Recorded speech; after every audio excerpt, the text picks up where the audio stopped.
Yo, what's up? Welcome back to another episode of the SWUS. Got Friday night college football here. We got two games. Rather than upload two separate videos, I'm just going to upload one video that has both games in it. So we got UNLV Kansas, Arizona Kansas State. Let's do it. Welcome to the SWUS. The SWUS. SWUS. Hey, get the SWUS. All right, first up, we got UNLV on the road at Kansas. Jayhawks are laying 9 now. That just recently moved. We'll get to that in a second. Total sitting at 57.5, pretty much across the board here. So consensus 57.5 total. Here are the pie charts you've been asking for. According to this data, action is all over Kansas here. Public action, bets, money, all of it. Now check out the line movement. Wednesday night, 9 p.m., this moves up to 7.5, indicating some sharp action came in and bought up those Kansas -7s. And then on Thursday, it jumps up to 9. And that's where it's sitting at now. So a pretty big jump there. Not that 8 is a key number, but still, that's a pretty significant movement, and it happened so fast. There are, like I said, an 8.5. There's a couple 8.5 still open if you want to pay the juice, but for the most part, we're looking at 9. So anyway, let's get into this one, and we'll start with the UNLV offense, and this will be a quick one. Pretty simple handicap here. We know what UNLV is trying to do. They're going to run the football. They're actually third in the country in run frequency. Only 2 teams have run the ball more frequently than UNLV so far this year, and they've done a pretty good job at it. 63rd in yards per carry. Now, keep in mind, when the defense knows you're going to run the ball, it's hard to rack up 4.8, 5.0 yards per carry. So 63rd isn't bad considering the amount they run. They're currently 11th in effective rush. So we very well may be looking at a top 25 rushing attack here, 40th in rushing success rate. And it's not like they played nobody. Week 1, they went on the road to Houston. 48 carries, 195 yards, 4.1 yards per carry. Again, Houston knows they're coming in trying to run the ball, and they still couldn't stop it. They beat them by 20 points. Now, I know if you look at last week's game against Illinois, you might be like, oh, Kyle, Kansas has got a good run defense, though. Illinois just 34 carries, 79 yards on the ground, 2.3 yards per carry. But that's not really comparable at all. Illinois really doesn't have much interest in running the ball. They are a pass-first offense with Luke Altmaier to the maximum. You really can't judge a team's run defense in a game against a team that doesn't really run the ball. Keep in mind, Kansas' run defense was not good last year. 88th in yards per carry allowed, 107th in success rate. Look at their defensive line metrics from last year. This was a below-average run defense, 102nd in defensive line yards, 130th in stuff rate. And I don't think they're going to be better. They lost 5 of their 7 starters on the defensive front 7 from last year. So I think Kansas run defense should be just as bad, if not maybe even a little worse this year. So you got UNLV, which is probably the most dynamic group of 5 rushing attack in the country coming in against a Kansas run defense that I don't expect to be very good. UNLV should be able to move the ball in this game. Now, on the other side, the Kansas offense is just tough to figure out right now. First of all, we still don't know how this offense is going to respond from losing Kotelnicki. He's over at Penn State now. Jeff Grimes takes over the offense. Everyone kind of just assumed that this Kansas offense would be really good again this year because they were good last year. They brought back their quarterback, their NFL running back, a few receivers, their tight ends back. They brought back the fantasy football positions, but the offensive coordinator's gone. And keep in mind, they lost 3 starters from the offensive line last year. 2 of those offensive linemen they lost were all conference. So I'm not so sure Kansas can just replicate what they did offensively. They were one of the best offenses in the country last year. I'm not so sure they can reach that same level. Look what Jalen Daniels did last week. At Illinois, 18 of 32, 141 yards, 2 touchdowns, 3 picks, a 32.4 QBR. And that's kind of what I've been saying about Jalen Daniels. No question, he's a crazy athlete, and between him and Devin Neal, Kansas offense is going to make plays.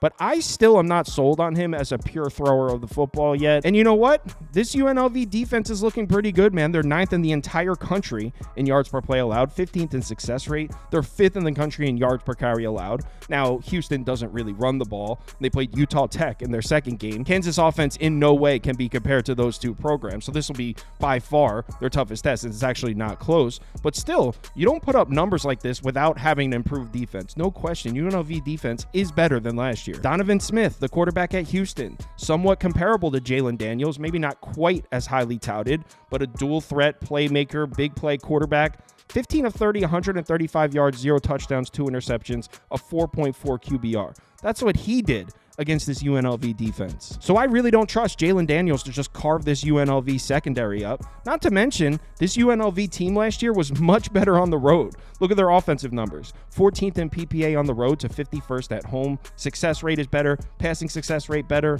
Rushing success rate is about the same, actually a little bit worse. But look at their defensive metrics. much better on the road. This team played better on the road last year. How are we laying a full 9 points here? We can't. I took UNLV. I didn't absolutely hammer it, but I don't care about the line movement. I'm on the Rebels here. UNLV +9. Next up, we got a good one here. Arizona on the road at Kansas State. K-State laying 7 points at home. Total sitting up at 60.5. According to this data, for those of you who want it, action seems to be coming in on Arizona here. 78% of the bets, 78% of the money as of 9 p.m. Thursday night. Again, take this data with a grain of salt. Looks like the number did touch 7.5 on Tuesday for a little bit. And if you look around, looks like you can still find a 7.5 if you look. So let's get into this one, and we'll start with the Arizona offense. Now, obviously, a lot of us didn't know what to expect here. You bring back Fifita, you bring back McMillan, tons of talent on that offense. But Jedd Fisch is gone. He takes the Washington job. So we were wondering what impact that would have on the offense. Brent Brennan takes over the head coaching job from San State. They bring in Babers from Syracuse to coach the offense. As far as what we're seeing on the field, I mean, this is still a pass-first offense. And obviously, with Fifita at quarterback, we kind of imagined they would be. Definitely running a slower pace, though. 116th in the country so far, which makes sense because Brent Brennan ran a really slow pace at San Jose State as well. Last year with San Jose State, they ran the 122nd fastest pace in the country. So definitely a slower pace, but they're still a pass-first offense. As far as how they've looked so far this season, I mean, it depends which week you watched. If you watched their opener against New Mexico, 61 points scored, 627 yards of offense. But then they followed that up by struggling to move the ball against Northern Arizona, who is an FCS program. So depending on which game you watched, you might have an entirely different opinion on this Arizona offense without Jedd Fisch. You can see certainly a huge difference in Noah Fifita's numbers against Northern Arizona, an FCS program, 69.2% completions. Obviously, that's not bad. Just 173 yards passing, 1 touchdown, 1 pick, a 130 passer rating. Passer rating was up above 211 against New Mexico in the opener. And Kansas State's going to be by far the best defense this team sees all season. It's actually not even close. Week 1, they played New Mexico. They're ranked 131st in DFEI. They followed that up with Northern Arizona, who's obviously not ranked. They're an FCS program. And now they play Kansas State, who's sitting at 20th in DFEI. And remember, this Kansas State defense was improved last year. Under Chris Kleiman, Kansas State kind of got branded as this offense, run and gun, play no defense type of program because that's how they looked for a couple years. But the defense really was improved last year, and I expect them to be even better this year. They bring back 6 of the 7 starters on the defensive front. So specifically against the run, I expect to see a much better defense out of Kansas State this year. And that could be a factor here because Arizona, obviously a pass-first offense, but the run game has been a big part of their offense to start it off. 189 rushing yards per game, 7.2 yards per carry, 5 rushing touchdowns. That's against New Mexico and Northern Arizona. That's not going to be there on the road in Manhattan here. Now, if you take a look at Kansas State's defensive numbers so far, pass defense numbers are a little bit concerning.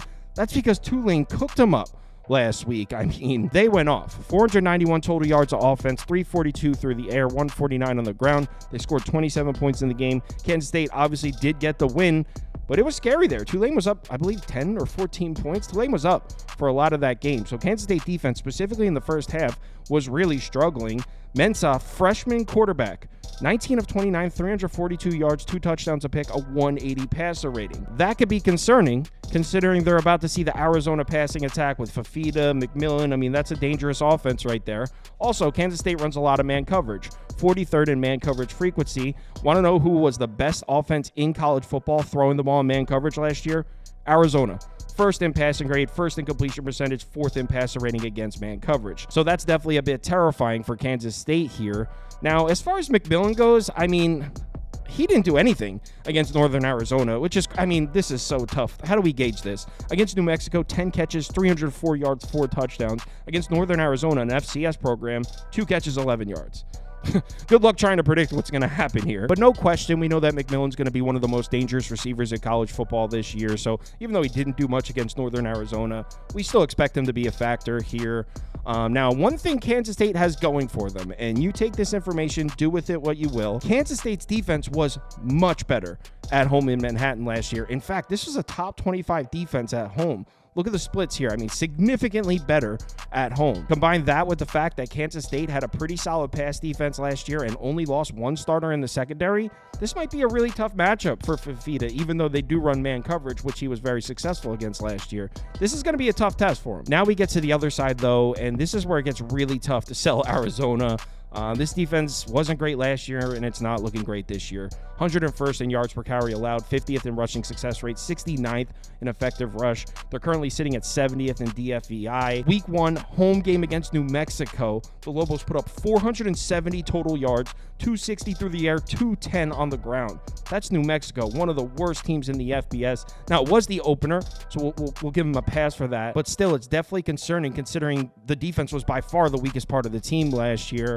Now, Avery Johnson looks okay. They're not asking him to do much. 167 passing yards per game, 65.9% completions, 4 touchdowns, 1 interception. Avery Johnson also has some favorable man zone splits as well, we should mention. Arizona, 18th in man frequency. Look at Kansas State's passing splits here against man coverage and against zone coverage. Avery Johnson's been a lot more successful throwing the ball in man, so you like that for him. But also, I mean, Kansas State's offense is about the run game this year. They're averaging over 12 yards per carry. They averaged over 12 yards per carry against Tulane, 181 yards on the ground. They've got 2 good RBs in the backfield. Remember, they brought in Edwards from Colorado. He's with Coach Prime last year. Not to mention, Kansas State was good as hell running the ball at home last year. Over 50% rushing success rate, 5.11 yards per carry, 3.43 offensive line yards. So the offensive line was dominant at home. Look, there's really not many positive angles you can find here for Arizona's defense. I mean, on paper, Kansas State should be ripping 6 yards a carry without a problem, which makes betting this game a challenge. I mean, I'm not dying to lay 7 points to Fafita here,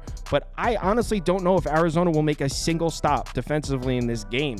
So I have to lean towards the Kansas State side. Now, I know you might be thinking, oh, Kyle, why don't we just play the over? If you like both offenses, well, so far this year, these teams are 116th and 118th in pace. Both have been running extremely slow-paced games.